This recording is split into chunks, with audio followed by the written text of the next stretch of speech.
Bank Indonesia resmi meluncurkan kerangka desain rupiah digital yang diberi nama Proyek Garuda. Nantinya, rupiah digital ini akan jadi alat transaksi yang sah di Indonesia. Secara prinsip, rupiah digital sama dengan uang logam dan kertas. Sama-sama punya logo NKRI, termasuk memuat foto pahlawan seperti Soekarno dan Muhammad Hatta. Jadi bisa digunakan masyarakat untuk bertransaksi di mana saja, termasuk e-commerce bahkan metaverse. Nantinya akan ada dua jenis rupiah digital. Pertama, rupiah digital wholesale, yaitu cakupan akses yang terbatas dan hanya didistribusikan untuk melayani transaksi wholesale. Kedua, rupiah digital retail, yaitu dengan cakupan akses yang terbuka untuk publik dan didistribusikan transaksi retail. Nantinya ini dapat digunakan masyarakat luas layaknya uang kertas dan uang logam. Nah, Bapak Ibu, ini kita gimana caranya sih menerbitkan wholesale? Tadi sekali lagi disebutkan wholesale itu terbatas ya pemainnya, dan wholesale itu hanya yang ditunjuk oleh Bank Indonesia ya, penyelenggara. Bisa nantinya PJP ya, bisa PJP mungkin pertama PJP bank, tapi nanti bisa PJP non bank gitu ya. Nah, jadi artinya gimana mereka mendapatkan? Tadi Pak Gubernur katakan ada Kasana Digital Rupiah. Jadi ini tinggal mengkonversi rekening giro daripada wholesaler itu di Bank Indonesia menjadi wholesale digital rupiah. Nah, jadi itu prosesnya, dan nanti juga sama pada saat Pak Gubernur katakan tadi ada retail ya, retail digital rupiah. Nanti kita akan tunjuk juga retail digital rupiah ini sebagai perantara. Kalau wholesale itu dia bisa bermain dua, dia sebagai wholesaler yang pergi kepada retailer ya, retailer, atau dia langsung kepada end user ya.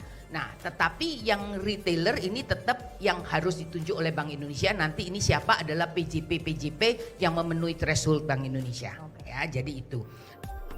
Terus, apa bedanya dong rupiah digital ini sama e-wallet dan kripto? Tentu ada bedanya. Kalau rupiah digital itu alat pembayaran. Nah, kalau kripto merupakan aset digital. Jadi, jelas aja beda kan? Lalu, kalau ada rupiah digital, terus gimana nasib si uang kertas dan uang logam? Kalau kata Ketua Umum Perbanas Kartika Wirjoatmojo, dengan adanya rupiah digital ini otomatis akan membuat uang kertas jadi berkurang. Dan bahkan, uang logam pun akan ikut pensiun. Jadi, siapa nih yang gak sabar buat gunain rupiah?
Budi adalah direktur sebuah perusahaan yang telah bekerja selama 12 tahun.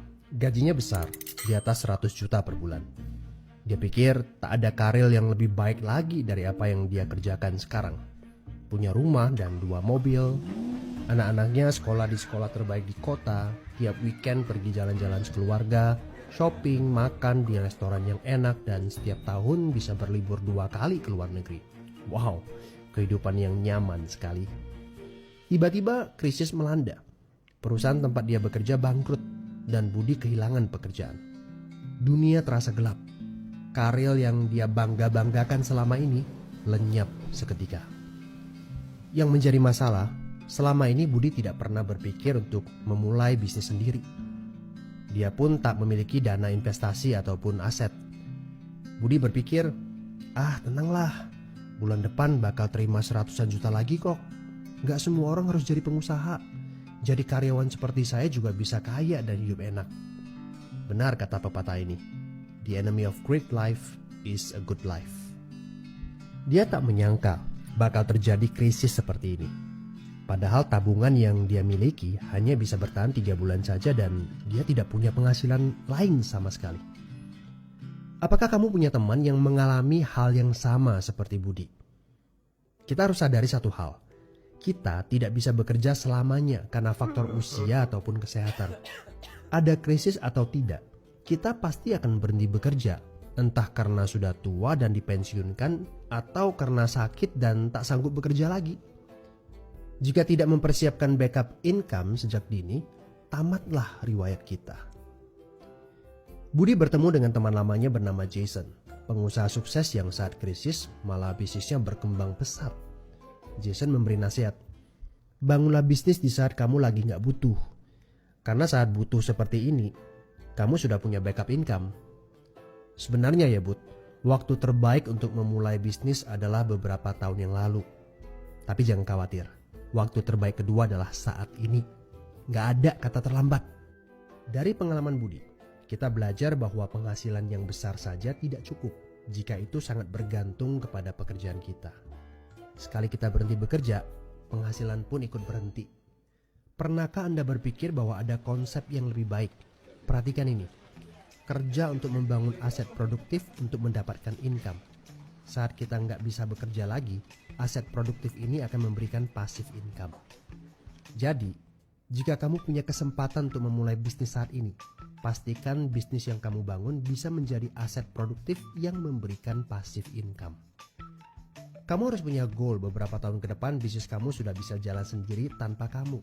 Ini namanya autopilot. Apa boleh buat? Krisis memaksa kita untuk berpikir panjang. Tidak cukup hanya sekedar penghasilan besar saja. Setuju? Tapi bagaimana caranya? Apakah ada bisnis yang autopilot? Jika kamu jeli, ada bisnis yang memiliki sistem yang dirancang untuk berkembang sendiri. Misalnya bisnis waralaba seperti Indomaret, Starbucks, McDonald, dan lain-lain. Tapi tenang, yang saya maksudkan bukan bisnis yang membutuhkan modal sebesar membuka kedai kopi Starbucks atau Indomaret. Ini berita gembiranya. Ada bisnis bersistem dengan modal terjangkau. Tapi saya nggak punya pengalaman bisnis sama sekali. Saya seorang pegawai, saya ibu rumah tangga, saya mahasiswa. Apakah punya kesempatan untuk sukses berbisnis? Oh tentu. Video ini memberitahu Anda bahwa semua orang punya kesempatan untuk sukses berbisnis asalkan mereka diperkenalkan bisnis yang tepat dan berkolaborasi dengan tim yang memiliki sistem yang telah terbukti. Informasi yang akurat, ini yang Anda butuhkan. Hubungi teman yang mengirimkan video ini kepada Anda.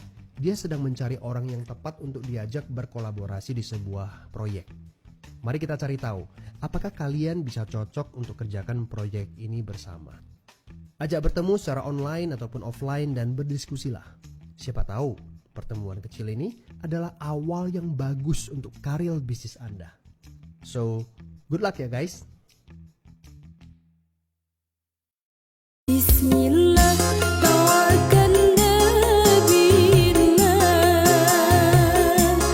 Bismillah, tawassalna billah. Bismillah, tawakkalna billah. Bismillah, tawassalna billah. Bismillah. Apakah Metaforce merupakan perusahaan resmi? Metaforce adalah perusahaan yang terdaftar secara resmi dan bergerak di bidang spesialisasi dunia metaverse. Selain itu, perusahaan Metaforce juga memegang lisensi untuk cryptocurrency Forcecoin.